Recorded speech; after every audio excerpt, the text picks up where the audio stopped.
A powerful queen, thriving arts, exploration, trade, religion. This is what the Elizabethan era, also known as the Golden Age, is about. The Elizabethan era lasted from 1558 to 1603. It was a period marked by political challenges, cultural development, and important historical changes. Queen Elizabeth I stood at its center, and the era is named after her as she played a key role in shaping England during this time. But who was Queen Elizabeth I? Queen Elizabeth I was the Queen of England and Ireland. She was also known as Good Queen Bess, Gloriana, or the Virgin Queen, due to her choice to never marry and have no heirs. Elizabeth was born on September 7, 1533, into the House of Tudor. She was the daughter of Henry VIII and his second wife, Anne Boleyn. Her mother was executed when she was just 2, making her a royal bastard for a time. Restored to the line of succession at age 10 by her father, she became queen at 25 after the death of her siblings Edward VI and Mary I.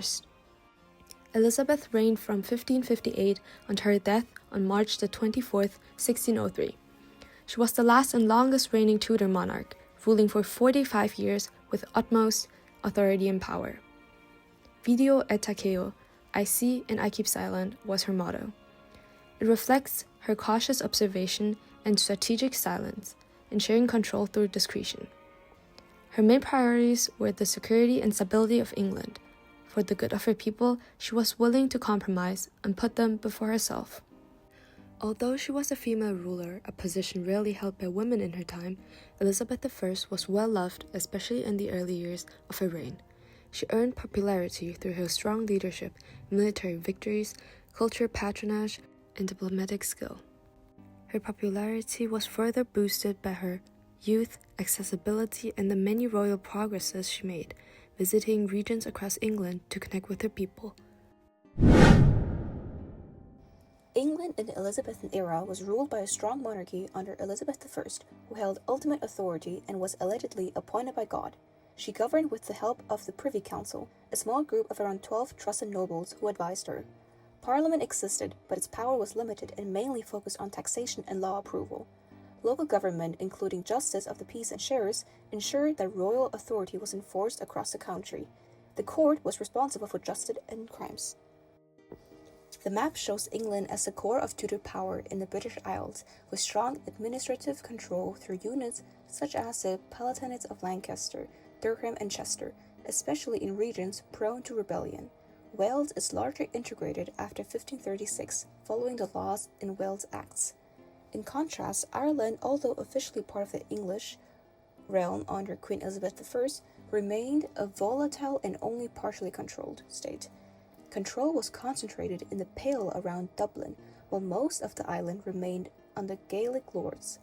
The map highlights frequent rebellions, especially in Ulster, Munster, and Connaught, showing that English rule in Ireland relied heavily on military force and plantation policies rather than full integration. Elizabethan foreign policy aimed to protect England from the external threats while strengthening its international position. Relations with Spain were hostile due to religious and political tensions, while alliances with France and support for Dutch Protestants were used to balance power in Europe. Elizabeth also relied on naval expansion, diplomacy, and overseas exploration to increase England's influence without constant warfare. The Elizabethan era saw the rise of the English Royal Navy and privateer fleet, which grew from a small force into a powerful maritime entity that defeated the Spanish Armada in 1588. Led by figures like Sir Francis Drake, these ships, often utilizing improved galleon designs, secured trade routes, explored the New World, and challenged Spanish dominance. The Red Lines follows the route of Sir Francis Drake. He was an English sailor, privateer, and naval commander under Elizabeth I. He was the second person in history to circumnavigate the globe, and the first Englishman to do so. Drake became famous for attacking Spanish ships in ports, bringing large amounts of silver and goods back to England. This strengthened England's economy, financed the crown, and weakened Spanish economic and naval power during this era. During the Elizabethan era, trade and industry grew despite England lagging behind Spain, Italy, and Portugal. The cloth industry was the backbone of the country. 90% of the country's export was wool. They moved production to the countryside to avoid guild restrictions, which caused urban unemployment. In Europe, England's primary trade partners were the Low Countries, which are the modern-day Netherlands and Belgium. Other countries included Germany, France, Poland, and Russia. They also traded heavily with the Ottoman Empire and Morocco. And in Asia, they focused on India and the East Indies, modern-day Indonesia. And in the Americas, they dealt with Spanish colonies in the Caribbean and early settlements in North America. The Elizabethan England faced high population growth from about 3 to 4 million, which put pressure on food and resources.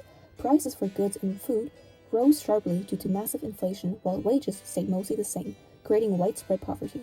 Rural enclosures worsened the situation, forcing people to move to overcrowded towns. To care for the poor, Queen Elizabeth I established different laws to help the poor. For many Elizabethans, helping the less fortunate was a Christian duty. The impotent and elderly were treated with sympathy and charity. However, the undeserving poor were treated very harshly. Vagrants faced severe punishments like whipping and sometimes death. To further understand the era, we now need to look at its society and culture, the things that shaped how people actually lived. Religion was one of the most important and most sensitive issues in Elizabethan society. For nearly 1,000 years, England had been Roman Catholic, but that changed dramatically in the decades before Elizabeth's reign. Under Henry VIII, the country's official religion changed 3 times in just 20 years, creating confusion and tension across society. When Elizabeth I came to power, she introduced a religious settlement designed to calm these divisions. Through the Act of Supremacy and the Act of Uniformity, Elizabeth confirmed the legitimacy of the Church of England and declared herself its supreme governor. Elizabeth chose a middle way. Some Catholic traditions were still allowed, making the settlement acceptable to many people. The result was broad support, though not universal. Elizabeth faced threats and plots from both Catholics, who felt excluded, and radical Protestants, who believed the settlement didn't go far enough. Elizabethan society was built on the idea of the Great Chain of Being, a hierarchy of sorts. The chain was organized as follows: God at the top, then angels, humans, animals, plants, and lastly non-living things. Within the human level, society was also highly hierarchical. The monarch ruled by divine right, followed by nobles and the gentry, while peasants and laborers made up the majority of the population. Social status depended on birth and land ownership, leaving little social mobility. Still, poverty was seen as a personal failure. Over time, attitudes began to change. As poverty increased and fear of social unrest grew, the government introduced the Poor Laws, which made parishes responsible for the poor. The Elizabethan period is often described as a golden age of culture. Elizabethan theatre flourished during this period largely because it was considered fashionable entertainment, especially amongst the upper classes. The nobility and gentry actively supported the arts. Many sponsored poets and playwrights. This patronage helped theatre grow rapidly and led to the construction of many new theatres. However, it also faced strong opposition.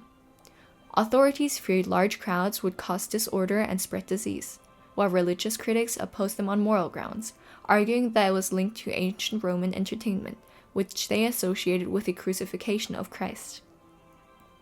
Despite this opposition, professional theatre continued to thrive. William Shakespeare wrote some of the most famous plays of the era, including Romeo and Juliet and Macbeth. His works were popular with both ordinary people and the royal court. There were even rumors surrounding Shakespeare and his relationship with the Queen. Some of his plays explored themes of powers, monarchy, and rebellion, which made people question how far a playwright could go without offending the Queen. The Elizabethan era ended on March 24, 1603, with the death of Queen Elizabeth I. Her 44-year reign, known for a cultural golden age and the rise of the Tudor dynasty, concluded when she passed away at 69 at Richmond Palace, leading to the ascension of her cousin, King James I, and the start of the Stuart era. The era is recognized as a time of major English expansion, the flowering of drama and literature, including Shakespeare, and relative political stability after previous turmoil. There were also significant breakthroughs in astrology, navigation, and magnetism. However, they also faced serious challenges. Most people suffered from high inflation, poverty, and declining living standards, while cities became overcrowded due to migration from rural areas. England also lagged behind Spain and Portugal in global trade and colonization, and religious conflicts continued to create social tension. Despite widespread poverty and social challenges, the Elizabethan era is still remembered as a golden age for England because of its achievements in exploration, culture, and science.